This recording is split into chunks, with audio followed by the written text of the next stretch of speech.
Salut à tous et bienvenue dans le nouvel épisode du podcast The Trick Play. On est là aujourd'hui avec Valentin et Kevin pour parler de la Week 7, une Week 7 qui nous a encore réservé des surprises afin de nous mettre directement dans le bain. La deuxième équipe, la onzième équipe, la 17e, 18e, 19e, 20e et 25e équipe nationale ont perdu. Donc ça nous annonce un beau programme et je suis très content d'être avec vous les gars. Je vous propose qu'on commence sans tarder avec le premier match principal de ce samedi. C'était entre la 12e équipe du pays, Oklahoma State, face à Texas, le numéro 25. Et ce sont les Cowboys qui se sont imposés 32-24 à Austin, chez les Longhorns. Je sais que toi, Val, tu as regardé le match. Comment ça s'est passé? Oklahoma State mérite cette victoire? Ouais, totalement, hein. Oklahoma State, avec son énorme défense, ils ont fait encore très très mal cette semaine. Ils ont limité Texas à 7 points sur le sur le deuxième mi-temps, pardon. Texas qui a encore eu du mal, hein, en deuxième mi-temps à engranger des points. C'est la deuxième semaine d'affilée que c'est le cas. Après, au niveau du jeu, alors j'étais vraiment focus dessus sur la première mi-temps, un petit peu moins la deuxième, mais bon, de toute façon, la deuxième mi-temps, il n'y a pas trop eu de match, malheureusement pour les Longhorns. Mais sur la première mi-temps, en fait, on a vraiment vu les Cowboys essayer d'installer leur jeu au sol avec Jalen Warren qui finit à 193 yards et Spencer Sanders essayer de limiter les boulettes, hein, parce qu'on le connaît, et c'est pas un super super QB. Baptiste, il aime dire que s'ils avaient un QB, enfin, ils sont à un QB d'être d'être champion national. Bon, je peux pas lui donner trop tort. Bon, champion national, c'est peut-être un peu beaucoup, mais bon, on peut pas lui donner tort sur le principe. Sanders qui finit à 19 sur 32, 178 yards, un TD, une inter. Euh, bon, encore une fois, Oklahoma, c'est sa défense qui fait gagner le match. Euh, Malc- euh, oui, Malcolm Rodriguez, il a été très, très, très bon, encore une fois. Même le Dont un safety, gros Colby plaquage. Harvard, ouais, ouais, monstrueux le plaquage. Lui, à mon avis, il va peut-être pas avoir une grosse carrière en NFL, mais il peut avoir une grosse carrière en special team, par contre. Il va casser des têtes. Vraiment une très bonne défense, très complète. Pas avec des joueurs extraordinaires, mais très, très complète, et du coup, ça fonctionne bien. Bah, on connaît, hein, c'est le système Mike Gundy. C'est pas des joueurs ultra talentueux. La preuve est le recrutement, hein. Oklahoma State Mm. fait partie de ces équipes qui, depuis 10 ans, ont du mal à recruter des 4 étoiles. Il y en a peut-être un ou deux par QV. Mais depuis 10 ans, ça s'immisce toujours dans le top 25. Ça fait toujours des grosses perfs. Et encore une fois, cette saison est à l'image de cette dernière décennie pour Mike Gundy, le head coach. C'est ça. Et puis, malheureusement, de l'autre côté, à Texas, il y a Casey Thompson qui envoie une inter pour un pick six. Ce qui fait très mal, je crois que c'était au deuxième quart-temps, ça fait vraiment très mal à Texas. Euh, un peu, j'ai plus le mot, mais on va dire que Bijan Robinson, il était un peu tout seul sur le terrain. Ils ont un peu plus de mal à trouver leurs receveurs talentueux comme Xavier Worthy ou Marcus Washington. Ça a été vraiment un peu plus compliqué au niveau de la passe. Pour finir pour ce match-là, Oklahoma fait un peu partie de ces équipes comme Penn State, Iowa, qui ont une énorme défense, mais qui manquent clairement de talent en attaque. Mais il va falloir se poser la question de qui est la meilleure équipe de ces trois-là. Parce que potentiellement, si ça continue comme ça, il y aura peut-être voilà, une place en tant que quatrième, je sais pas, mais voilà, quelque chose qui s'accroche au moins dans le top 6. Bah, je vous pose la question, vous me répondez très rapidement. C'est pour vous, les gars, quelle est la meilleure équipe entre Oklahoma State, Penn State et Iowa? Un oui ou un non? J'aurais dit Penn State si Clifford, mais vu qu'il est blessé, alors je sais pas pour combien de temps, mais sinon je dirais Oklahoma State quand même, c'est Pareil, solide. avec Clifford blessé, je dirais Oklahoma State, parce qu'Iowa, on va y venir juste après, mais offensivement, c'est de plus en plus compliqué, et on a vu que la défense a été incapable d'arrêter Purdue, donc ouais, pour l'instant, dans la force actuelle des choses, ce sera Oklahoma State. Du coup, Oklahoma State, avec cette victoire face à Texas, engrange en fait sa sixième victoire de l'année. C'est la troisième victoire consécutive face à une équipe classée à l'AP Poll, hein, Kansas State, Baylor et maintenant Texas. Ils affronteront la semaine prochaine l'équipe d'Iowa State à Ames dans l'Iowa. Donc là encore, ça va être un gros match pour les Cowboys. Les gars, je vous propose de passer à la suite avec Attends, juste à noter qu'Oklahoma State rentre enfin dans le top 10 de les People avec qui est sorti aujourd'hui. Ils sont 8e. huitième. Ils Bah, sont même devant Michigan State. Ils sont juste, tu vois, juste derrière Penn State, on en parlait. leur Malgré le place, fait qu'ils soient sans défaite. c'est totalement mérité. Donc les gars, on passe à l'upset de la semaine. C'est la Mm. victoire de Purdue sur le Kinnick Stadium, hein, la pelouse d'Iowa, le numéro 2 national, 24-7. Alors, il n'y a pas vraiment eu de débat. Avant de commencer à parler du match, j'aimerais juste sortir une petite stat sympa. C'est la première victoire de Purdue face à une équipe classée à l'extérieur depuis 2003. Et du coup, Purdue, grâce à cette victoire, est rentré dans le top 25 de l'A People. Pour la première fois depuis septembre 2007, c'était la série la plus longue pour une équipe en fait, du Power 5. Et cette série désormais appartient à Kansas, qui n'a pas été classée depuis la week 8 de la saison 2009. Euh, les gars, vous avez tous les deux regardé le match, il me semble? Oui, oui. Ouais, je t'avoue que je suis surpris parce que je vois qu'il y a quand même 3 équipes à 2 défaites dans le top 25. Alors, A&M a battu Alabama, donc il y a Purdue qui a battu Iowa. Je suis un peu surpris qu'ils rentrent dans le top 25, mais sur le match, clairement, Iowa n'est pas numéro 2 national sur ce match-là, quoi. Leur défense qui les a menés jusque-là et qui a permis de cacher les lacunes de l'attaque et notamment les défaillances de Spencer Petras. Bah là, il y a pas bizarrement Iowa quand ils ont pas de short field que leur offre la défense et les special teams, Bah, en fait, la défense ils sont d'Iowa a provoqué que un turnover, là où à chaque match précédent, elle en provoquait au moins 5 ou 6. et bah du coup là c'est vrai qu'on vante les mérites du duo de corner d'Iowa depuis le début de l'année. Sauf que là, alors je sais pas comment fonctionne la défense d'Iowa, je t'avoue que j'ai pas vraiment regardé comment ça se fait, mais donc tout le match, il y avait David Bell qui était à droite de l'offense et Hankins qui était à gauche de la defense. Donc je pense que Iowa joue avec Hankins à gauche et j'ai oublié le nom du corner 1 à droite. Riley Et Moss? ouais, c'est ça, merci. Du coup, ils ont presque jamais joué avec Bell face à Moss. Ils ont laissé Bell contre Hankins. Et bah, Bell, il finit avec, j'ai plus la stat sous les yeux, mais je crois qu'il finit avec 227, enfin non, plus de 240 yards dans 12 réceptions et un TD. Enfin, c'est tout le match, absolument tout le match, il a visé Bell et c'est pas genre des catchs contestés, quoi que ce soit, il lui a vraiment mis la misère. C'était impressionnant. C'était vraiment un énorme match de Bell et avec les blessures de Keishon Boutte, d'autres receveurs, avec Burks qui est pas à 100%, qui baisse un peu pour Arkansas. Bell, avec des matchs comme ça, face à une top opposition, peut commencer à rentrer dans la conversation pour le Biletnikoff en fin de saison, je pense. Et ça serait totalement mérité. D'ailleurs, David Bell aime bien faire du mal à cette équipe d'Iowa depuis 3 ans, du coup en 3 matchs. En 37 réceptions, ça a fait 558 yards et il a inscrit 5 touchdowns. Donc voilà, Iowa, c'est vraiment sa victime préférée. Juste un Valentin, petit. de ton côté? Ouais, moi, j'ai juste un petit point sur David Bell, c'est qu'on sait que c'est un très très bon receveur. C'est juste on se demandait qui allait lui lancer les ballons. C'était plus ça notre peur par rapport à sa production. Après, moi, j'ai pas vu le match, j'ai vu les highlights et surtout j'ai un peu plus regardé la perf de David Bell. En fait, Mais il faut dire que Purdue Ouais, avait c'est ça starté qui a la noté. saison avec Jack Plummer et là ils ont fait rentrer, si je dis pas de conneries, Aidan O'Connell Il qui faut font plutôt rentrer en fait 3 des QB. bonnes performances. C'est là où ta question elle est drôle, c'est que tu dis, on se demande qui va lancer la balle à David Bell. Ils font littéralement tourner 3 QB pendant les drives en fait. Je sais pas comment ils s'arrangent, mais ça fonctionne. Je t'avoue que je sais pas s'ils font ça le reste de l'année parce que je regarde pas énormément pour Purdue depuis que Anthony Mangou est parti du coup.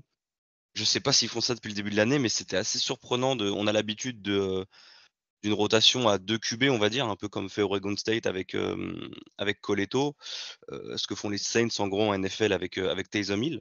Mais une rotation comme ça à 3 QB, j'ai jamais vu ça. Et surtout de faire ça chez le numéro 2 national et d'aller l'emporter aussi largement, c'est encore plus impressionnant, surtout contre une énorme défense comme celle d'Iowa. Du coup, Iowa sort du top 10 de l'A People, ils passent à la 11e place, ils sont situés entre désormais les Ducks de l'Oregon et Ole Miss. On part du côté de la SEC, les gars. avec le déplacement de Kentucky à Georgia. Les Wildcats étaient 11e à l'IP Poll et Georgia était le nouveau numéro 1, on va dire. Et ce sont les Bulldogs, hein, évidemment, qui se sont imposés sur le score de 30-13, au terme d'un match qui, pour le coup, n'est pas parti hein, dans tous les sens. Ça a été, Georgia a vraiment, comment dire, été en maîtrise, récité sa partition, à savoir un jeu à la course super performant avec cette running back room exceptionnelle, Milton, Zamir White et Cook. J'aimerais juste, avant qu'on passe au match suivant, parce qu'il n'y a pas tant de choses à apprendre sur ce match, tellement le niveau de Georgia était bon, c'est que Kentucky, ce n'est pas un feu de paille, c'est vraiment une très bonne équipe. Mark Stoops a réussi je trouve, hein, sur les jeux qu'il appelait, à se défaire de cette pression constante sur le quarterback Will Levis.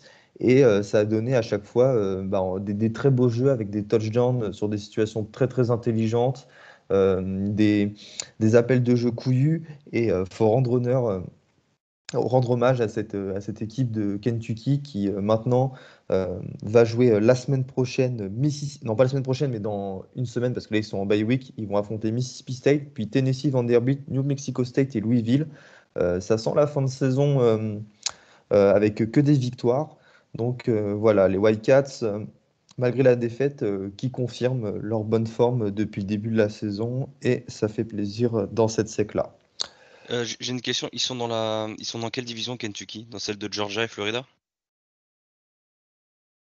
Dans la SEC? Oui, oui. Ouais. Ouais, ce que Dans la j'allais dire, SEC. s'ils finissent avec une seule défaite, ils peuvent jouer Bah, le SEC Championship, mais en gros, si Georgia faudrait que continue Georgia perde un ouais, match. faudrait que Georgia. Et encore, même s'ils en perdent qu'un seul, c'est quoi? C'est au match-up particulier après, non? Ouais, je crois que ça marche comme ça. Ouais, donc Enfin, quoi qu'il du arrive, ouais, moins, en gros, ça me paraît très logique. Et faudrait que Georgia en perde deux, quoi. on en profite, hein, Georgia affrontera Florida dans 2 semaines, puis Missouri, Tennessee, Charleston, Southern et Georgia Tech pour la rivalité. Autrement, enfin, voilà, Georgia perdra aucun match hormis Cataclysme et on demande que ça. Valentin, on va passer à un match qui a été hyper intéressant, qui a fait encore plus ta renommée sur Twitter avec tous les fans américains des Rebels. C'est votre victoire face à Tennessee au Neyland Stadium, dans un Neyland Stadium rempli, 31-26. Valentin, c'est à toi. Ouais, encore, encore une victoire acquise sur un drive défensif ultime. Par où commencer sur ce match-là? Putain, c'est quand même compliqué. Il y a tellement de trucs à dire. C'est ça. Alors déjà, je vais commencer par nous, Ole Miss. On a perdu Braylon Sanders très rapidement dans le match au premier quart-temps. Donc on n'avait pas Jonathan Mingo, notre receveur numéro 2. On n'avait pas Sanders, notre receveur numéro 3. On n'avait pas Chase Rogers, notre tight end numéro 1. On avait Jarion Neely qui était revenu, mais qui n'a pas joué, qui a pas beaucoup joué. Et il a porté que 7 ballons. Il n'était pas en super forme. Donc déjà, voilà, offensivement, pour poser le tableau, c'était un peu compliqué. On n'avait pas trop de cibles à qui envoyer le ballon. Après, au niveau du jeu, bon, ça commence plutôt bien. En défense, on arrive à faire les stops. En attaque, on a un peu de mal. Matt Corral, il est un petit peu moins précis. Mais on a un gros problème au niveau des receveurs, c'est que ça a drop tout le monde, hein. Quand je dis tout le monde, c'est tous les receveurs ont droppé minimum 2 ballons chacun. Et surtout, Jack Person, le transfert de Western Kentucky, il en a droppé 3 en une mi-temps. Et il fait un holding, enfin, ça a été catastrophique. Je crois on était à 9 drops. Et quand je dis des drops, c'est vraiment pas des ballons mal lancés, hein. Je compte pas les ballons mal lancés de Matt Corral. Il en a eu 2-3 qui n'étaient pas super bien lancés, mais vraiment des drops. Il y en a eu 9 en une mi-temps. Donc à partir de là, c'est quand même très compliqué. Donc Matt Corral a plutôt utilisé ses jambes, hein, quand on voit ses statistiques. 30 portées, 195 yards avec les jambes, pas de TD. Globalement, il a tenu notre offense tout le match. Il a tenu le match. Alors, c'est une perf clairement pour le S-Man, hein. Il finit à 21 sur 38, 2 TD et une inter. Alors, je l'avais annoncé en privé qu'il allait lancer sa première inter ce soir. Faut pas trop, faut pas trop dénigrer Tennessee, parce ils avaient réussi, si je me trompe pas, 9 turnovers sur les 2 derniers matchs. Ils ont plutôt une bonne défense, ouais, même si on sait, voilà, qu'ils ont perdu énormément de joueurs comme Morito, etc. En attaque, Hendon Hooker, il a plutôt fait le boulot. Donc c'était une équipe voilà, qui allait être dure à battre. On mène 24-11, je crois, sur la première mi-temps. Et là, par contre, début de deuxième mi-temps, on se fait enfoncer directement dès le premier drive. On prend un TD de plus de 62, enfin un drive de plus de 75 yards. On se fait sortir en free and out, je crois, direct. Après, on se reprend un drive monstrueux. On commence à prendre le bouillon, donc ça commence à être un peu tendu. Et arrive le quatrième quart-temps, donc on marque 0 point dans le quatrième quart-temps. Euh, on est à quoi? On est à moins d'une minute de la fin, je crois, il reste 50 secondes. Euh, on... Pardon, Hendon Hooker, non, Jabari Small, il atterrit juste avant le first down. Et du coup, pardon, excusez-moi, il, il- il tombe et donc c'est revu par les arbitres. Et donc on nous donne la position à nous, donc il reste 50 secondes. UT a ses trois time-out. Et voilà. Et sauf qu'à ce moment-là, les supporters des Volunteers ont décidé de balancer des bouteilles de moutarde, des bouteilles d'eau, etc. sur la tronche des joueurs d'Ole Miss, surtout sur Lane Kiffin, qui avait été d'ailleurs copieusement hué à son entrée sur le terrain. Alors que c'est Euh, l'ancien head coach des Volunteers, hein, ouais, non mais pour là c'était rappel. c'était clairement de la rage, hein. Ils avaient clairement la rage de se faire fourrer par leur ancien coach et surtout par Ole Miss, quoi, je pense. Et alors on a eu le droit à la sortie des cheers, la sortie de la fanfare. On a eu le droit à la sécurité qui est intervenue pour faire monter toute la section étudiante en haut qui a fini par redescendre après. Mais ça a duré bien, je sais pas, je dirais bien 20-25 minutes, quoi. Il a été 6 heures du bar. Les mecs, j'en pouvais plus. Il y avait des blessés en plus de ça. À tous les jeux, il y avait des crampes, entre guillemets, parce que je pense Non, mais qu'il y avait un peu c'est c'est- d'intox. c'est ça qui est drôle, c'est que justement, Lane Kiffin s'est amusé de la situation pour accentuer un peu tout ça Des deux côtés. en appelant même des time-out inutiles Ouais. ou en recevant des balles de golf, en faisant des coucous au public. C'est ça, c'était un sacré sketch, hein, ce match, surtout le quatrième quart-temps, c'était vraiment quelque chose. Et du coup, le jeu reprend. On n'arrive pas, on fait trois courses. UT crame ses trois time-out. Et puis, du coup, il reste un drive pour Tennessee. Ils sont pas loin de marquer d'ailleurs. Je crois que c'est Hendon Hooker qui lance et il se rate un petit peu.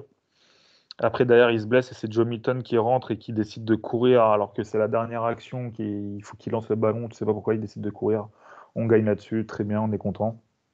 Donc, globalement, je suis content parce qu'on va gagner à Tennessee. C'est pas rien. Ça faisait plus de 30 ans qu'on n'avait pas gagné là-bas. Matt Corral, il a porté l'équipe alors que ouais, il a pas de cible, etc. Donc, pour lui, c'est très bien.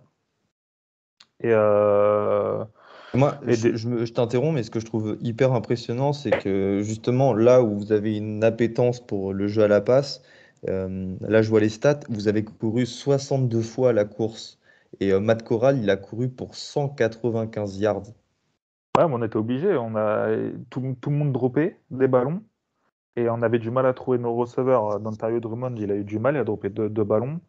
On a eu un peu de mal à le trouver. Après, bah, c'était Dennis Jackson, tu vois, c'est des joueurs qui n'ont pas beaucoup d'expérience. Jack Pearson, il a été nul. John Rhys Plumlee, il a encore beaucoup de travail au poste de receveur. Non, mais ce que Donc je on veux a, dire, c'est que c'est rassurant dans la quête peut-être d'un sec championship ou je sais ouais, pas mais moi, une quête ça de peut pas playoff, durer. d'avoir une attaque pas unidimensionnelle, en fait, de prouver que tu peux t'appuyer sur autre chose que la passe. Ouais, mais ça pourra pas durer, Matt Corral. Enfin, aussi grand joueur qu'il est pour le college football, ça pourra pas durer. Tu vois, déjà, il envoie une inter parce qu'il est un peu obligé de forcer au bout d'un moment. Enfin, s'il n'a pas de receveur, tu sais, c'est comme tout. Enfin, ça marchera pas. Donc, mais après, c'est cool parce que il s'en sort qu'avec une inter et puis il tient quand même le match à lui tout seul. Donc, c'est quand même une grosse perf de sa part. Mais bon, ça tiendra pas toute la saison. Et bah, à propos de LSU, Valentin, je vous propose de passer à une des rencontres qui passait sur Beansport à 18h. C'était une des meilleures rencontres de la journée à suivre parce que ça s'est joué à la toute fin. Il y a eu un chassé-croisé, une petite remontada de Florida.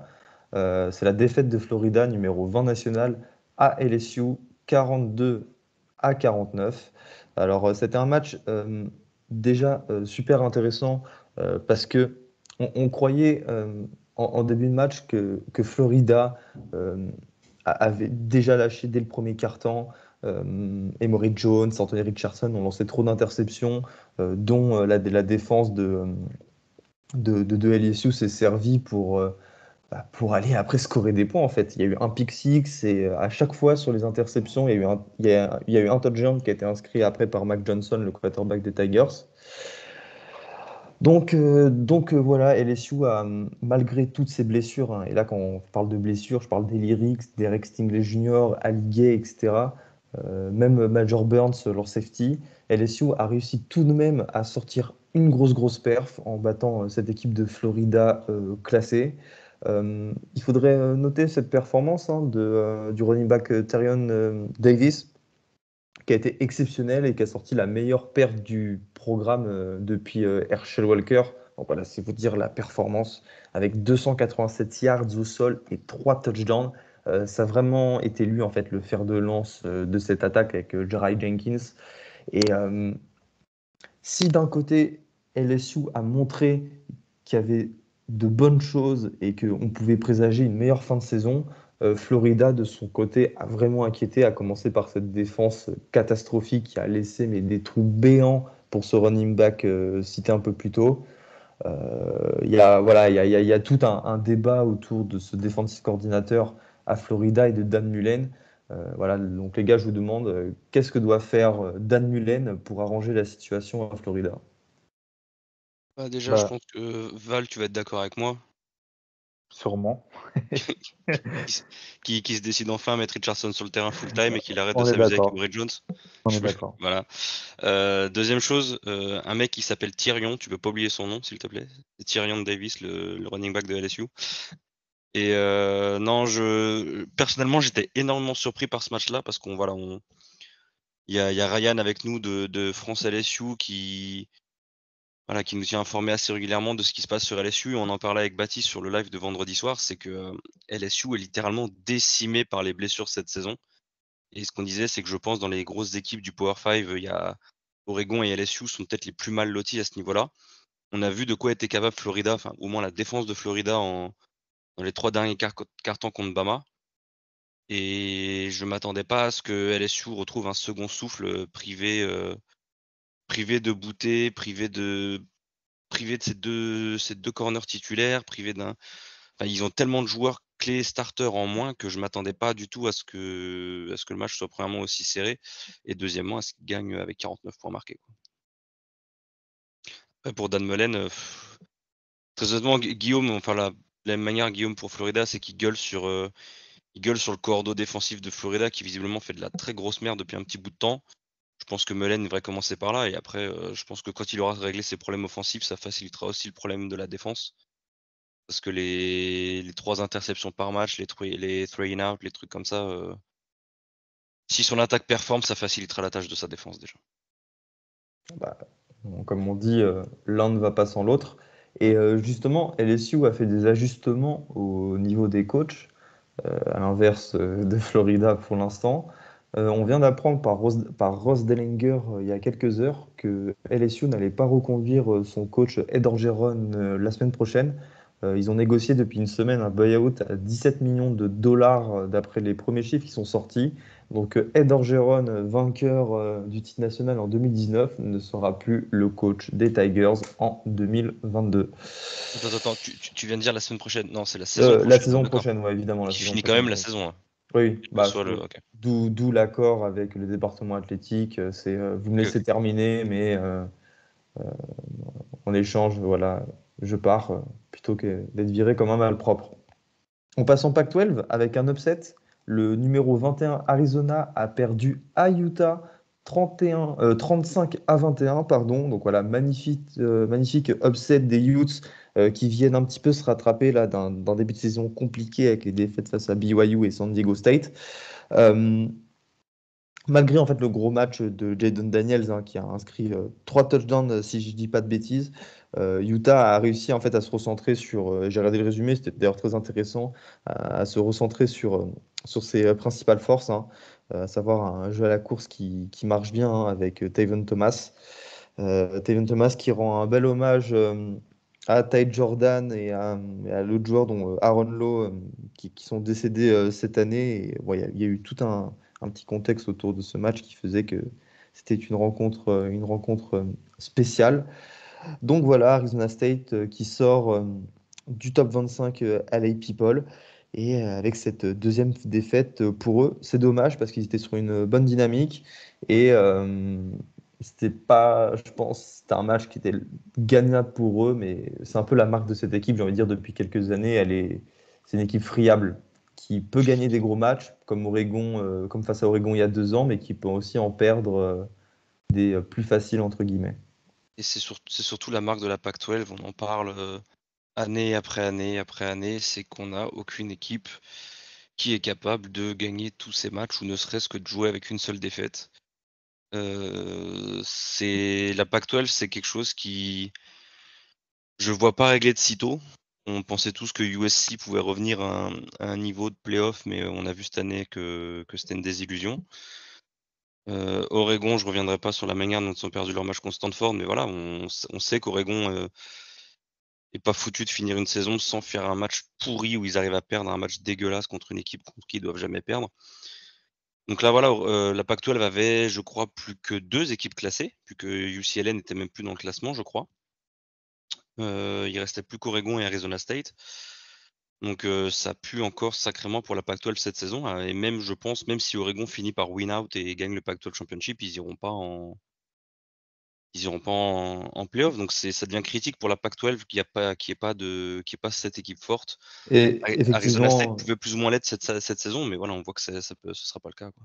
mais comment t'expliquerais justement ce manque de constance ou d'équipe un peu dynastie en Pac-12 depuis 20 ans hein, parce que le problème, il n'est pas, Oui, oui, il est pas il est récent, pas, hein. il est pas sur ces années. Hein. Ça fait depuis USC hein, qu'une équipe de la Pac-12 n'a pas gagné de titre. Ouais. Ça commence à faire longtemps. Comment toi tu l'expliquerais si jamais tu as une explication en fait ou une tentative d'explication? Je vais pas dire que parce que la Pac-12 est hyper relevée, parce qu'on n'a pas de Vanderbilt, parce qu'on n'a pas de Rutgers, parce qu'on n'a pas d'équipe comme ça, parce qu'on n'a pas de Kansas, tu vois, dans la plupart des autres. Toutes les équipes sont très bonnes. Donc Alors, déjà, j'irai peut-être pas jusqu'à dire non très mais bonne, quand je dis mais très il bonne, y a, c'est qu'il y a un on- niveau qui est homogène.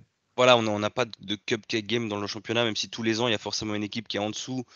Tu regardes Arizona, bon Arizona cette saison, je crois qu'ils se sont encore fait, ils se sont fait encore blanchir par Colorado, je crois ils ont pris genre 30 ou 38-0, donc bon, Ouais, cette année c'est toujours, Arizona. bah d'ailleurs, j'en profite, c'est toujours la seule équipe du pays qui n'a pas Oui, gagné de match avec UNLV parce que euh, enfin gagné Yukon a enfin contre gagné Yale. face à Yale, l'équipe du Connecticut. Mais oui, la Pac-12, je sais pas. C'est assez bizarre, tu vois. Je vais pas revenir sur Oregon, mais je vais pas non plus te dire que c'est les. Je, je veux pas que les équipes fortes soient favorisées. Tu vois, je veux pas qu'on se dise, tiens, vas-y, niveau arbitrage, on va venir foutre la merde. Il nous faut une équipe en Pac-12 en playoff. Viens, on va la favoriser de ouf, tu vois. Mais par exemple, le match d'Oregon contre Stanford, ben, pour moi, c'est la Pac-12 qui se tire une balle dans le pied toute seule, hein. On met Oregon et Stanford de côté, on parle Pac-12. Moi, je suis c'est quoi? C'est Kliakov, le commissionneur de la Pac-12. C'est ça, J'ai George des Kliavkoff. arbitres qui me font ça et qui mettent en péril les espoirs de toute la conférence. Parce que là, imagine Oregon win out. Pour moi, Oregon n'est pas en playoff avec une défaite. À moins qu'il y ait un cataclysme sur la Ah fin de non, saison, il y a faut, peut-être faut qu'il y ait moyen. un cataclysme. Mais de toute Mais façon, voilà, mais ESPN à avait l- fait une sorte de petit graphique comme ça. Il faudrait des défaites d'Ohio State, d'autres équipes. Non, non, voilà, c'est alors que, impossible alors que pour les Ducks. Oregon champion Pac-12 sans défaite en ayant battu Ohio State, bah, la question Ça se pose passe, pas. ouais. Et là, une Non, vieille, ça se une pose vieille pas. défaite dégueulasse contre Stanford qui n'était pas classée, et ben moi je suis Kliakov, je pète un câble. Du côté de la Big 12, Oklahoma, classé quatrième national, a battu 52-31 TCU, Texas Christian University, avec, et là c'était l'événement, Caleb Williams, le quarterback true freshman des Sooners, qui a été titularisé aux dépens de Spencer Rattler. Vous irez voir la vidéo sur Internet quand le public apprend sur les écrans géants que Caleb Williams est le titulaire. Il n'y a pas eu de bronca, tout le monde était content, ça criait dans tous les sens. Et ce Caleb Williams a sorti une performance de patron. Super match, hein, 18 passes complétées sur 23, 4 touchdowns, plus 1 à la course. Il a vraiment emmené l'équipe dans son sillage pour remporter ce match face à une très bonne équipe de TCU et un Max Duggan qui était vraiment inspiré, hein. Il a inscrit 4 touchdowns et voilà, il a encore couru, il a encore un petit peu porté cette équipe de TCU avec lui. Euh, Là, j'en parle, hein, j'aime pas trop donner vraiment trop de statistiques, mais Quentin Johnson, on en parlait avec Val en début de saison, 185 yards et 3 touchdowns. Donc ce duo Duggan-Johnson est super. Et c'est la première en fait victoire d'Oklahoma très convaincante depuis le début de la saison, qui plus est face à une bonne équipe de TCU.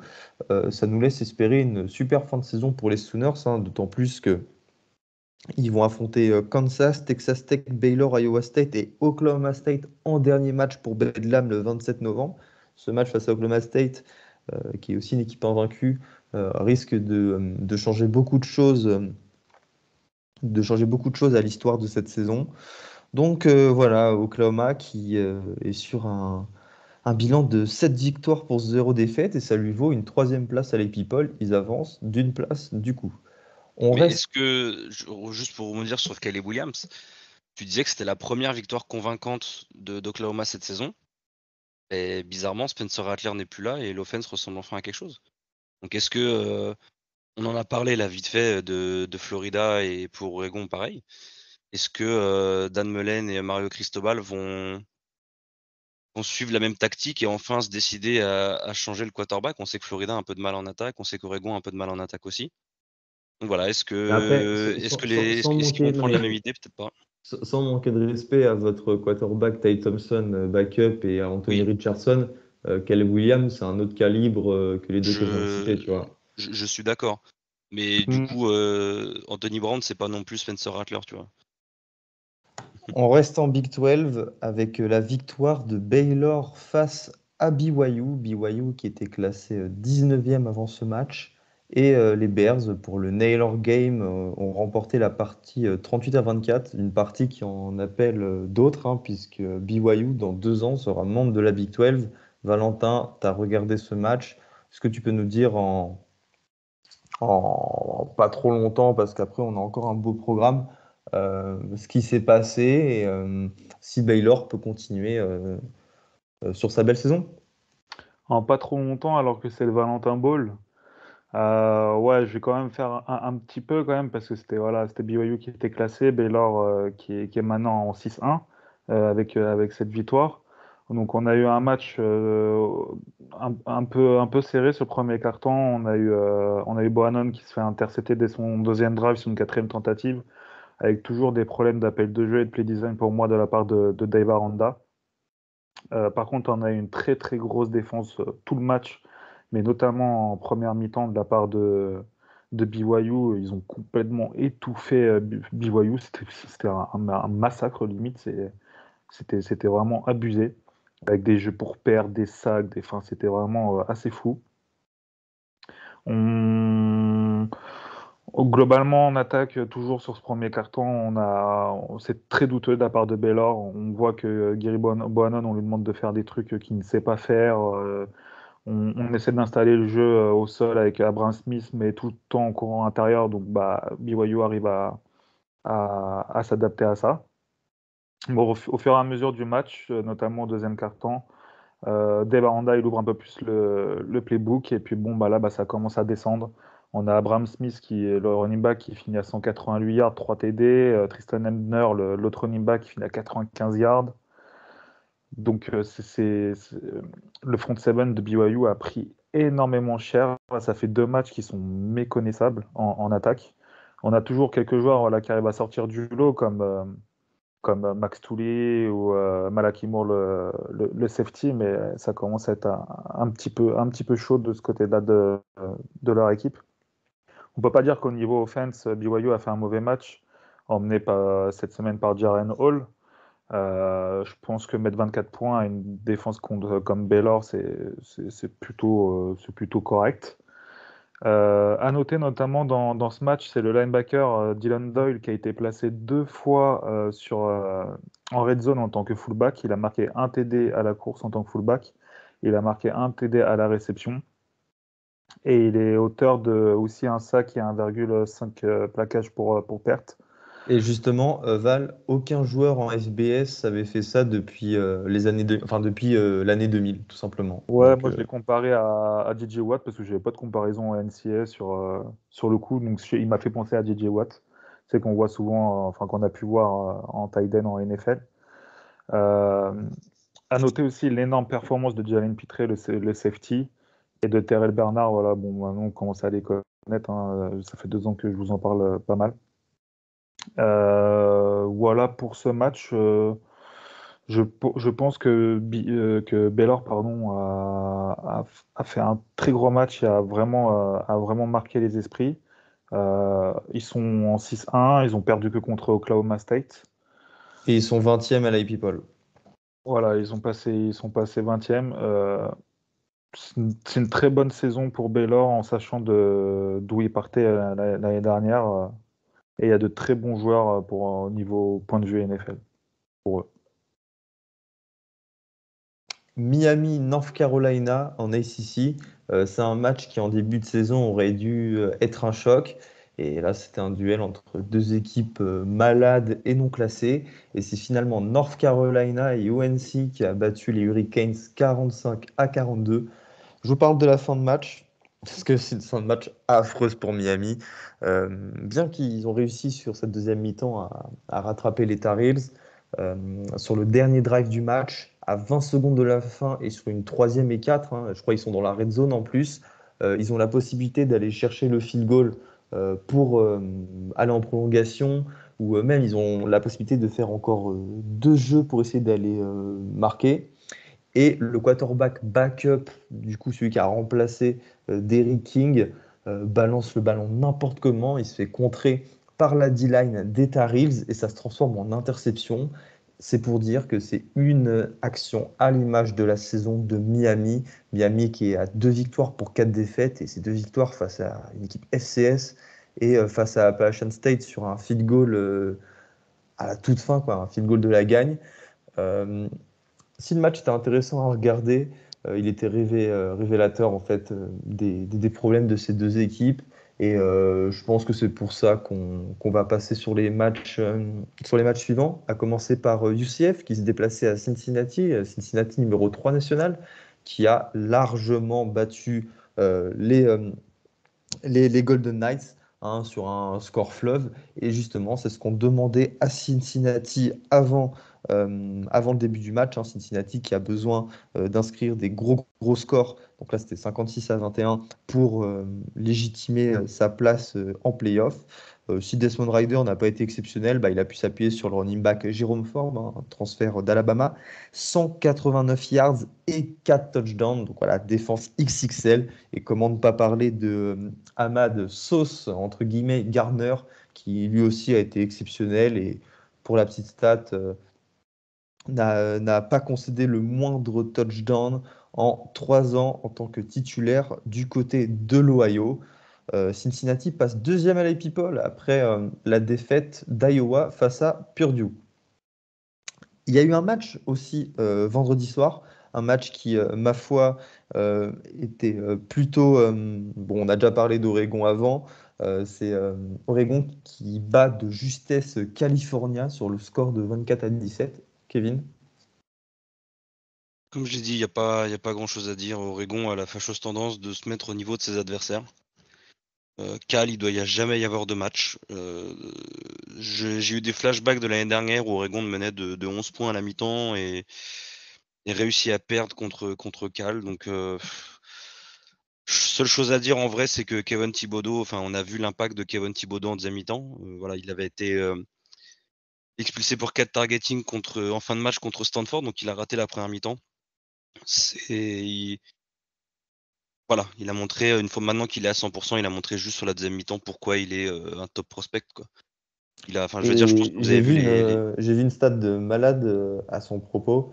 Je te laisse continuer. Il faut que je te la retrouve. Ah, c'est quand, enfin, en gros, tu Ouais, regardes, je il crois que a je eu, vous avez vu. voilà, Ouais. attends, il a eu 11 pressions sur le quarterback sur 22 snaps en pass rush. Ouais, non, mais tu regardes le tackle gauche, le pauvre 74.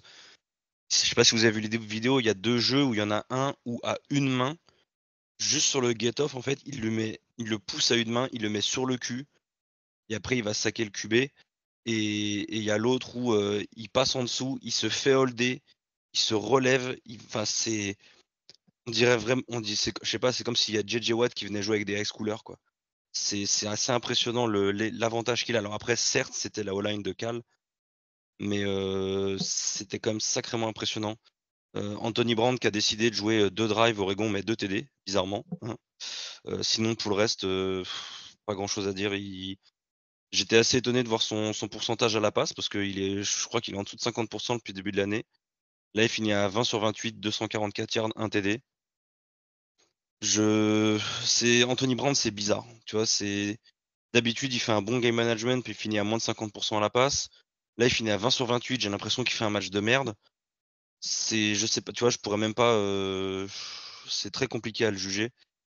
Après, dernière chose, voilà, il y a Travis Dye. On se demandait avec Baptiste, est-ce qu'il a jamais été vraiment un workhorse vu qu'il splittait avec Verdell dans le backfield. Bah là, il fait 19 courses, 145 yards, 1 TD, 7 réceptions, 73 yards. Donc voilà, c'est pas le running back du futur, c'est pas un Bijan Robinson, c'est pas un Zach Charbonnet, Il fait le taf et il mais remplace c'est un mec qui bien. sait faire le taf dans ce qu'on lui demande dans l'offense d'Oregon et je suis vraiment content pour lui parce que c'est un bon gars et voilà, je suis content qu'il puisse faire ça dans l'offense. Travis Dye, qui est le frère de Troy Dye, le C'est linebacker ça. des Minnesota Vikings. Mm. C'était pas le seul match hein, de ce vendredi. Clemson a battu Syracuse 17-14. Hein. Les Tigers, avec encore une défense exceptionnelle, mais une attaque pitoyable, ont pu compter sur le kicker adverse qui a raté le field goal de l'égalisation.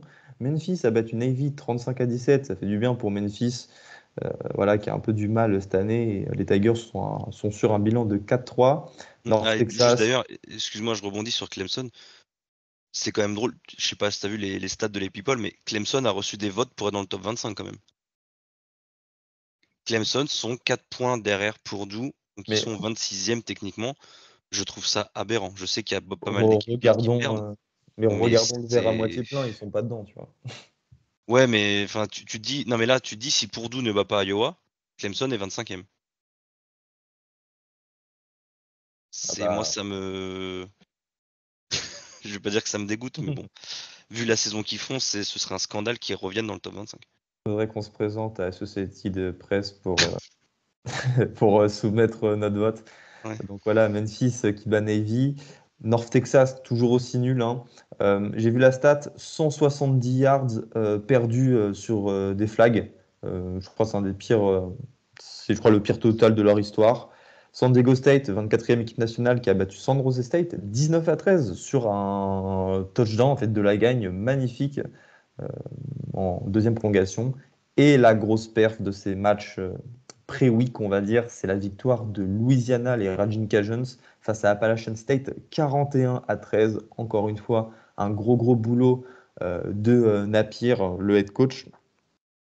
Et je vous propose, avant de passer au MVP de la semaine, qu'on termine sur Alabama. Alabama qui a battu Mississippi State, une grosse fessée hein, du Crimson Tide qui se devait de gagner ce match après la défaite face à Texas A&M. Je pense que là, Nick Saban, hein, il était dithyrambique sur le sujet. C'était branler ou rien. Et c'est ce que les joueurs ont fait, 49-9, avec un gros match de Bryce Young, hein, 4 touchdowns. Mais surtout, Will Anderson, le defensive end sophomore, a produit 4 sacs et 4 tackles for loss. Donc, avec ce genre de performance, je vous propose qu'on passe sur les MVP de la semaine. Je vais commencer. En défense, j'ai choisi Will Anderson avec ses stats, hein, 4 sacs et 4 tackles for loss. Et vous, les gars? Moi, j'ai pris Dylan Doyle, le linebacker de Baylor, par rapport à ses 2 TD mis en attaque et 4 plaquages, 1 sac et 1,5 plaquage pour perdre. Mais j'ai juste rajouté aussi Mark Robinson, mon linebacker, 14 plaquages, 12 solos, 2 sacks, 5 tackles for loss. Kevin? Moi, je t'avoue que j'ai pas regardé énormément de matchs ce week-end, je suis désolé. Donc du coup, ce sera Kevin Thibodeau. Oui, c'est mérité au vu Encore une fois, notamment certes, de ce c'était dernier calme, mais drive, il hein. fait Un dernier ce drive. qu'il arrive à faire en une mi-temps et encore sur le dernier drive, moi je sais pas si vous avez vu les tweets de Robin ou de moi, mais l'avant-dernier jeu à 10 secondes de la fin, où au lieu de rusher, il le fait dropper en coverage. Je crois que j'ai frôlé l'AVC à ce moment-là. Mais non, il fait ce qu'il fait en une mi-temps, c'est hallucinant, quoi. Moi, c'est monstrueux. Et vous avez mis en MVP offensif tous les deux le receveur de Purdue dont on a déjà assez parlé, David Bell. David Bell qui, je pense qu'il sera unanimement le joueur offensif de la semaine. On ira vérifier, ça devrait sortir peut-être ce soir ou dans la Demain. nuit, ou demain, ouais, sûrement Val. Et moi j'ai choisi le running back de LSU, Tyron Davis. Davis Price, c'est ça? Mais je pense que ça jouera entre les deux de toute façon, hein. Ouais, 280 yards, 3 touchdowns, et en plus une victoire à la clé, un upset, dans une rivalité, hein, qui plus est, c'est une rivalité, c'est pas qu'une rivalité au sein de The Trick Play. Et encore, je trouve qu'ils ont été gentils, hein. Moi, j'étais un petit peu déçu Mais, là. mais Ça s'est pas très passé. honnêtement, en fait, limite, j'ai l'impression, enfin, je sais pas ce qui s'est passé, mais comme toi, je m'attendais à bien pire entre les deux. Bah, il y en a un Mais qui dormait, qui s'est réveillé et il voit le TD juste avant la mi-temps de Florida. Le high Et match, l'autre, il sortait du boulot, il a vu qu'il se prenait une branlée et donc les deux, ils étaient un peu dans le vague. Donc c'est pas parti, tu vois, direct. Il n'y a pas eu bagarre direct dès le début. et puis je pense que les deux équipes n'étaient pas au meilleur de leur forme, donc ouais. forcément, quand c'est comme ça, t'as pas trop envie de trash talker ou de chercher l'autre, mais vous le savez, avec Ryan et Guillaume, c'est que de l'amour. Euh, je crois, les gars, on a fait un petit peu le tour de cette semaine de college football, une très belle semaine.